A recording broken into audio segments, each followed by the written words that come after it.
Hello friends, good morning সবাইকে। কেমন আছো সবাই? আশা করি ভালো আছো, সুস্থ আছো। আমিও ভালো আছি।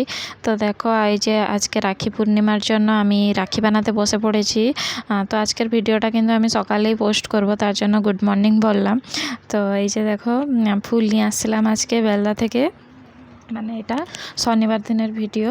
তো ফুল নিয়ে আসছিলাম, কিছুটা ফুল নিয়ে আসছিলাম, আর অনেকগুলো রাখি আমি বানিয়ে রেখেছি, 3-4টা মতন। আর আমার যতটা লাগবে সেই জন্য আমি ফুল কিনে আনছিলাম 6টা মতন। তো এই যে রাখি বানাবো সেই জন্য এইগুলো মাকে দিয়ে আনা করিয়েছিলাম। তো মা নিয়ে আসছিলো একটা স্কুল থেকে, নার্সারি স্কুল আছে সেখান থেকে নিয়ে আসছিলো। আর এই দেখো, এই যে রজনীগন্ধাগুলো আগে থেকেই আমার ছিল, ওই যে রাখিগুলো বানিয়েছিলাম বললাম না, সেই জন্য ওইগুলো ছিল, মানে তো এইগুলোকে আমি কেটে সব রেডি করে দিয়েছি। আর এই যে বেলি ফুলগুলো মা নিয়ে আসছিলো, তো এইগুলোকেও বটা ছাড়িয়ে নিচ্ছি, তো দিলে আমার রাখিটা বানাতে সুবিধা হবে। তো দেখবে আজকে কত টাইপের রাখি বানাই। আর এই যে গোলাপ ফুলের যে ডান্ডাগুলো আছে এগুলোকেও ভালো করে আমি কেটে নিচ্ছি, না হলে কিন্তু ভালো করে বসবে না। আমি তো সেলাই করতে জানি না, তার জন্য সেলাই করে রাখি বানালে কিন্তু অনেক ভালো হয়। আর আমি চিট দিয়েই বানাবো, চিট দিয়েও কোনো খারাপ হয় না, একটু সময় লাগে শুকাতে, তার জন্য। আর এই যে ফিতাগুলো কিনে আনছিলাম, আর আমার কাছে আগের থেকে এই ফিতাগুলো ছিল, আরও যদি শর্ট পড়ে সেই জন্য 3-4টার মতন কিনে আনছিলাম। তো আমার এই যে এখন এই যে দেখো, কাগজগুলোও কেটে আমি রেখেছি। তো এইগুলো আমার আমার রাখি বানানোর জন্য থালাটা আমি পুরো রেডি করে রাখছি, তো যে তাড়াতাড়ি করে আমি রাখিটা বানিয়ে ফেলবো।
তো এই যে দেখতে পাচ্ছ, আমার 3টা রাখি বানানো হয়ে গেছে, আর আগে থেকেই আমার 3টা রাখি ছিল। তো আমার মোটামুটি 6টা রাখি দরকার।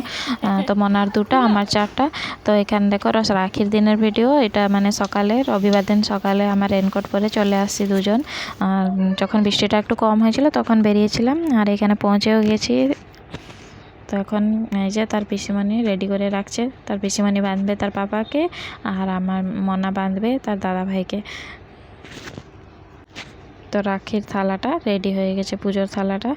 আর এই যে এইদিকে লুচি বানিয়েছে, তরকারি বানিয়েছে, মটর তরকারি আর পায়েস। আর এই দেখো কত রকমের মিষ্টি।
এমনি অনেকটা লেট হয়ে গেছে, তো খেয়ে দিয়ে এখন বেরিয়ে পড়েছি বালেশ্বর দিকে।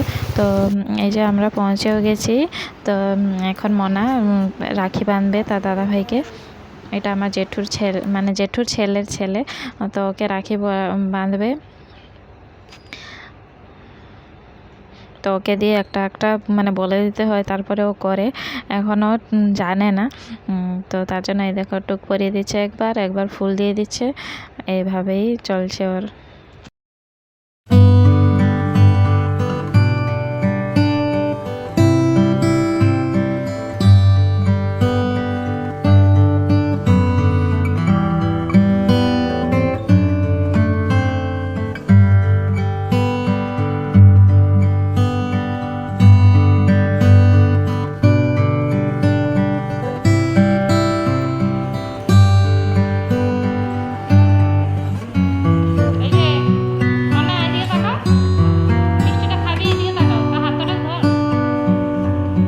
আর আমাদের ঘরে তো দাদাগুলো কেউ ছিল না, তো একজন করে আসছিলো, তো দুজনকেই বেঁধেছি, আর দুজন তো রাত্রে আসবে, তারপরে গিয়ে বাঁধবো। আর এইটা হচ্ছে আমার জেঠুর ছেলে, মেজোটা। তো এটা হচ্ছে আমার মেজো দাদা। তো ওকে রাখি পরিয়ে দিলাম, তারপরে আবার বড় দাদা আসবে, তোমরা দেখতে পারবে।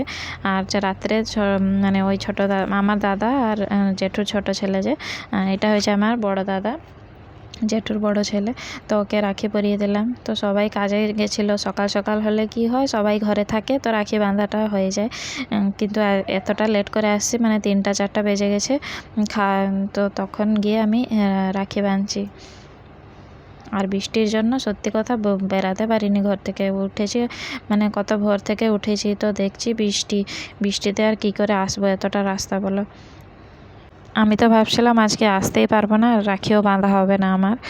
তো ভাগ্যতে আছে রাখি বাঁধার, সেই জন্য আসতে পারলাম। তো এখন বিকালবেলাটা আমরা চলে কোথায় যাচ্ছি, তো দেখো। তো এমন একটা জায়গা, এমনি মানে মনটা ভালো হয়ে যায়। তো সেই জায়গাটা তোমরাও দেখবে। আমার তো খুবই ভালো লাগে সত্যি বলতে গেলে, মানে এরকম গাছপালা দেখলে, ফুল দেখলে, মানে মনটা যেন আপসেই ভালো হয়ে যায়। তো সেই জন্য মনটাকে ভালো করার জন্য একটু বেরিয়ে পড়লাম কোথায়, নার্সারিতে। তো এখন নার্সারিতেও পৌঁছেও গেছি, আর পৌঁছে দেখছি দেখো কত বড় বড় আম ধরেছে এখানে গাছে। তো মনা বলছে এই আমগুলো কত সুন্দর, দেখো আমগুলো নিয়ে যাব। তো আমি তাকে বলছিলাম যে না, আমগুলো নেবে না। তো এই গাছগুলো দেখছিলাম কি নতুন নতুন গাছ আসছে, তবে এই নার্সারিটাতে কোনো নতুন গাছ নেই। আগের বারেও আসছিলাম এই গাছই ছিল, আর এইবারেও আসছি দেখছি সেইগুলোই আছে। তবে একটাই শুধু নতুন গাছ পেলাম, তো সেটা নিয়ে যাব, দেখবে তোমরা। তো এখানে রেন লিলি ছিল, এই যে বেগুন গাছও ছিল। তো আমি একটু ঘুরছিলাম, এদিকে আসিনি কখনো, মানে সেবার আসছিলাম যে অন্ধকার হয়ে গেছিলো, মানে সন্ধ্যা হয়ে গেছিলো। তো এই দিকটা আমি একটু ঘুরে নিলাম যে কি আছে এইদিকে দেখি, তবে এদিকেও কিছু নেই।